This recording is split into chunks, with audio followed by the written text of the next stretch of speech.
సమీక్ష యమలోకం డిసెంబర్ 31 రద్దీ నేపథ్యంలో యమలోకం అప్రమత్తమైంది. ఉన్నతాధికారులతో గురువారం యముడు సమీక్ష నిర్వహించారు. ఈ సందర్భంగా ఆయన మాట్లాడుతూ తాగి ప్రమాదాల్లో పోయే కుర్రాళ్లను ఎప్పటికప్పుడు తీసుకొచ్చేందుకు సిబ్బంది సిద్ధంగా ఉండాలని ఆదేశించారు.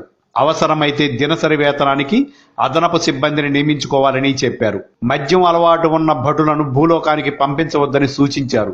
ఆసుపత్రులు, గొడవలు జరిగే ఏరియాల్లో ప్రత్యేక దళాలు అప్రమత్తంగా ఉండాలని అన్నారు. మద్యం దుకాణాల వద్ద గస్తీ ముమ్మరం చేయాలని చెప్పారు. ఎక్కువగా తాగే కుర్రాళ్లను గుర్తించి అవసరమైతే వాళ్ల బండ్లు వెనక భటులను పంపించే ఏర్పాట్లు చేయాలన్నారు. రాత్రి 12 దాటిన తర్వాత భటులకు పనిభారం పెరుగుతుందని, అయినా అలసట చెందకుండా బాధ్యతాయుతంగా వ్యవహరించాలని కోరారు. ఎప్పటికప్పుడు డాక్టర్లతో మాట్లాడి జాబితా సిద్ధం చేయాలన్నారు.